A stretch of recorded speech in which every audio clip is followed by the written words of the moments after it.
Pero Jesús dijo, en el mundo tendréis aflicción. Él dijo que vamos a tener aflicción, que no importa que seamos buenas personas, que seamos buenos cristianos, eso no nos va a librar de las cosas injustas de esta vida. Sí nos va a librar de muchas, pero de muchas de ellas vamos a caer víctimas, en muchas de ellas. Por eso Jesús dijo, después que Él nos enseña esto, en el mundo tendréis aflicción, pero confiad, yo he vencido al mundo, nos da la seguridad, nos da la promesa de que si confiamos en Dios, las injusticias, el dolor, los malos momentos que tengamos en nuestra vida van a poder ser sobrellevados mucho mejor que si no tuviésemos a Cristo en el corazón. Y ya no estaremos preguntándole a Dios, Señor, ¿por qué permites esto? Sino, ¿para qué lo permites? ¿Cuál es el propósito de que yo haya perdido mi trabajo? ¿Cuál es el propósito de que tenga una enfermedad incurable? ¿Cuál es el propósito de que haya muerto mi hijo? ¿Cuál es el propósito? Y así. No por qué, Señor, sino para qué. ¿O cuál es el deseo tuyo? ¿Qué quieres hacer conmigo? ¿Qué me quieres enseñar a través de esto que estoy sufriendo en este momento?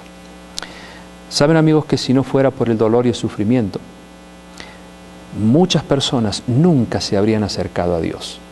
Gracias a la injusticia, gracias a las cosas malas que muchos han atravesado en su vida, esas personas han buscado a Dios. De otra manera quizá no hubiesen tenido ningún interés.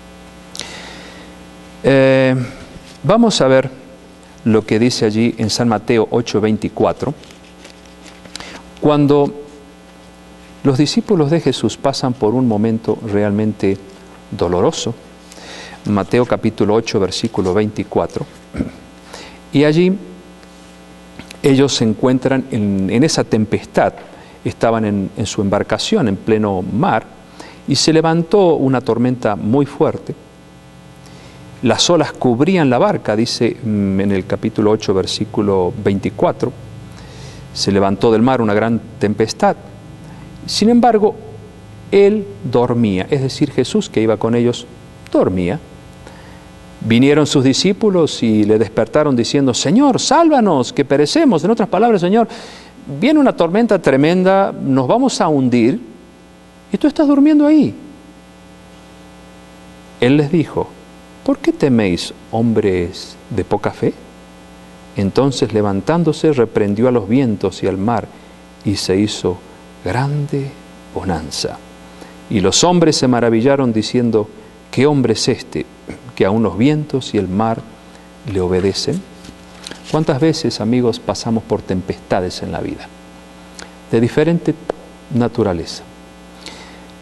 Y pareciera que Dios no se interesa por salvarnos, por ayudarnos. Pareciera que estuviese dormido, como los discípulos lo vieron, y que realmente Jesús estaba dormido allí. Pero Jesús, cuando se despertó, dijo, pero señores, ¿no tienen fe en mí? ¿Para qué estoy yo aquí?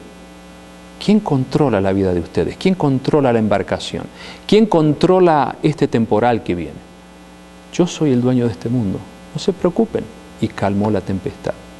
Amigos, cuando Jesús está entronizado en nuestro corazón, exactamente pasa lo mismo.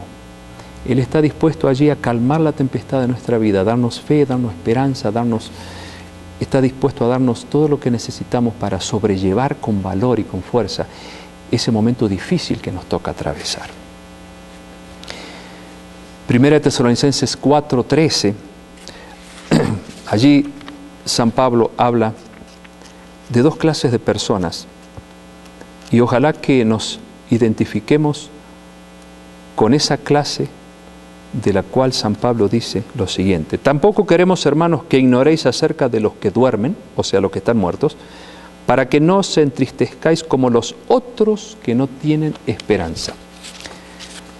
Yo quisiera quisiera formar parte del grupo de los que tienen esperanza. Cuando una persona muere, amigos, que es el hecho más triste que acontece en esta vida, ¿cuánta gente maldice a Dios? ¿Cuánta gente pide venganza? ¿Cuánta gente se enloquece? Y cuánta gente incluso se muere de desesperación al perder un ser querido. Pero San Pablo dice aquí, nosotros no somos como los que no tienen esperanza. Nosotros tenemos esperanza, que aun aunque la muerte nos arrebate a un ser querido o nos arrebate a nosotros mismos, tenemos esperanza. ¿Cuál es la esperanza? Ya la hemos estudiado. La esperanza de que cuando Jesús regrese habrá de levantarnos de las tumbas y entonces darnos la vida eterna y llevarnos a un mundo donde sí no habrá nunca más, como dice Apocalipsis 21, ni dolor, ni sufrimiento, ni clamor, ni muerte. Pero hay que tener esa esperanza y hay que creer, ¿no es cierto? Y qué difícil que es creer en estas cosas tan maravillosas, ¿no? Pero están escritas aquí, amigos, y Dios las hizo escribir. Y por lo tanto, Dios no me puede mentir, me está diciendo la verdad para que yo viva de acuerdo a esa gran verdad. Y en medio del dolor, amigos, podemos sentir la presencia de Dios, la paz que solamente Él puede dar. Y de esa manera vivir con esperanza y la seguridad de que Dios se va a encargar del resto. Cuando el amigo de Jesús, Lázaro, murió, los discípulos le dijeron al Señor, pero Jesús, tú tendrías que haber venido más temprano, ahora tu amigo está muerto, ¿por qué no viniste antes cuando te dijimos? Y Jesús vio que Lázaro estaba muerto y dijo, sí, Lázaro duerme. No, Señor, si duerme va a despertar. Bueno, muchachos, dijo Jesús, sí, Lázaro está muerto. Y sin embargo, los discípulos no podían entender por qué esa reacción quizás tan fría de parte de Jesús hacia su mejor amigo Lázaro, uno de sus mejores amigos, porque tenía varios. Pero Jesús, posteriormente a eso, llora por la incredulidad. Jesús lloró, dice la Biblia. No lloró porque murió su amigo, sino por la incredulidad de la hermana de Lázaro, la incredulidad de los discípulos. Y poco después Jesús pide al Padre el poder para resucitar a su amigo y Lázaro resucitó. Y algunos dirán, bueno, yo tengo un ser querido y quisiera que también Jesús, si es que muere, me lo resucite. Claro que lo va a hacer. No lo va a hacer ahora, porque la promesa es para su segunda venida, cuando Él vuelva. Cuando Él dice claramente que los que oigan su voz, hicieron lo bueno, saldrán a resurrección de vida, y los que hicieron lo malo, a resurrección de condenación. Y amigos, yo creo que ni aún la muerte, muchos dicen de paso, todo tiene solución menos la muerte. El cristiano no se expresa de esa manera. El cristiano dice, todo tiene solución, aún la misma muerte, porque así está prometido en la palabra de Dios, de que los muertos en Cristo resucitarán en el día de su segunda venida. Por eso, amigos, cuando pasemos por alguna desgracia, por algún momento difícil, recordemos que no somos los únicos. Hubo muchísimos hijos de Dios que pasaron por grandes problemas. Si ustedes leen la historia de Job, por ejemplo, no vamos a mencionar detalles de su vida ahora porque el tiempo se acaba, pero lean el libro de Job, todos los sufrimientos que tuvo, los hijos que él tuvo que perder. Perdió su casa, perdió sus animales, perdió todo, hasta él estaba lleno de sarna, lleno de una enfermedad en su piel terrible. Sin embargo, en ningún momento maldijo a Dios. Su mujer sí, le dijo, ¿por qué no maldices a Dios y punto, y muérete? Y entonces Job, aquel hijo de Dios, lleno de fe, lleno de confianza en su Dios, dijo, Dios dio, Dios quitó, sea alabado el nombre de Dios. No se enojó contra Dios, no lo maldijo, ni le preguntó por qué, Señor, he sufrido tantas desgracias, sino que él alabó el nombre de Dios porque comprendía en el fondo de su corazón que él estaba siendo probado para ver hasta dónde él era fiel a Dios. Amigos, ¿dónde estaba Dios cuando Jesús murió en la cruz del Calvario? Y Jesús decía, Padre mío, ¿por qué me has desamparado? Sin embargo, Dios no lo estaba desamparando, ahí estaba. Cuando tú te preguntes, ¿dónde estabas, Dios, cuando murió mi hijo, o murió mi padre o mi madre, o cuando pasó alguna desgracia? En el mismo lugar donde Dios estaba cuando Jesús moría en la cruz del Calvario, cerca de Él, para darte consuelo, para animarte, para decirte, esta tormenta muy pronto pasará. El rey David dijo allí en el Salmo 40, pacientemente esperé a Jehová y se inclinó a mí y oyó mi clamor. Y el rey David pasó por tremendos problemas. Y dice el 2, 42 de Salmos, y me hizo sacar del pozo de la desesperación, del lodo cenagoso. Puso mis pies sobre peña y enderezó mis pasos. Puso luego en mi boca cántico nuevo, alabanza a nuestro Dios. Verán esto muchos y temerán y confiarán en Jehová. Qué interesante. David estaba pasando por momentos terribles en su vida. Sin embargo, con paciencia, oró y esperó en Dios.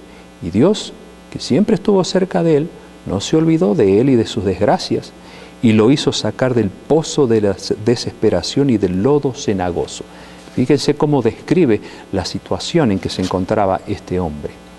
Sin embargo, él no aflojó, esperó en Dios a tal punto que Dios lo levantó de esa situación y puso un cántico nuevo en su boca. Por eso, amigos, esperemos con paciencia la voluntad de Dios en nuestras vidas. ¿Por qué sufren los inocentes? ¿Por qué hay tantas injusticias? Porque precisamente en este mundo, si bien Dios está protegiéndonos, nos está iluminando, nos está bendiciendo, pero Satanás es el que gobierna aquí. San Pedro dice que el mundo entero está bajo el poder del maligno. No podemos esperar entonces que esto sea un jardín. Habrá desgracias, habrá muchas cosas malas hasta la venida de Cristo. Por eso Jesús dijo, el que persevere hasta el fin, ese será salvo. Tenemos que aprender de las cosas malas, tenemos que sacar lo positivo, tenemos que rescatar qué es lo que Dios quiere para ustedes y para mí cuando sufrimos una injusticia y cuando vemos que la injusticia está en todo el mundo. Un día todo eso se terminará para siempre. Un día estaremos en la presencia de Dios y nos olvidaremos para siempre de todas las cosas malas que hemos vivido en este mundo. Amigo, amiga, si tú estás en este momento atravesando un momento difícil y te preguntas, Señor, ¿por qué me permites a mí pasar por este problema? Recuerda a Jesús. Él también pasó por las 1000 y unas y sufrió como ningún hombre ha sufrido en esta tierra. Simplemente por querer traer un mensaje de amor, de esperanza, de consuelo, por esa razón lo crucificaron. Sin embargo, Él no abrió su boca, como dice Isaías 53. Fue llevado como un cordero al matadero y allí dio su vida por ti y por mí. ¿Quién podría haber sufrido más que Él? Sin embargo, lo hizo por amor a ustedes y por amor a mí. Pensemos en Él y pensemos que Dios, a pesar de todo lo que sufrió, sin embargo, Él estuvo ahí a su lado, consolándolo, protegiéndolo, y aunque tuvo que beber la copa amarga de la muerte, ignominiosa de la cruz, sin embargo, allí estaba con Él. Sin poder entender Jesús quizá por qué tendría que sufrir tanto, pero Él dijo, Señor, hágase tu voluntad. Cuando suframos por alguna cosa que nos está causando tanto dolor en nuestra vida, tanto dolor, digámosle, Señor, tú sabes por qué, hágase tu voluntad.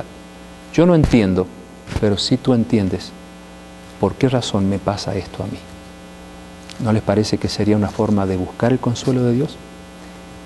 Leamos los salmos, leamos las experiencias del rey David y veamos cómo él, como ser humano sujeto a las mismas debilidades que ustedes y yo, pasó por muchas cosas horribles. Sin embargo, él nunca se separó de la mano de Dios. Qué lindo, ¿no es cierto? Vamos a orar para que Dios nos dé la fortaleza necesaria ante los problemas que tengamos que enfrentar en nuestra vida. Querido Dios, gracias te damos por revelarnos estas maravillosas enseñanzas en tu palabra, que una vez más nos dejan en claro que tú no eres el culpable del dolor y del sufrimiento humano, que el diablo ha sembrado todo esto para hacerte sufrir a ti, pero sabemos que muy pronto tú habrás de poner fin a todo esto que nos hace tanto mal, incluso a la misma muerte. Te rogamos que esta esperanza, estas palabras de consuelo que encontramos en tu palabra, aniden en el corazón de quienes están estudiando tu palabra conmigo y también en mi corazón. Gracias por darnos consuelo, paz y esperanza en el nombre de Jesús. Amén. Que Dios los bendiga.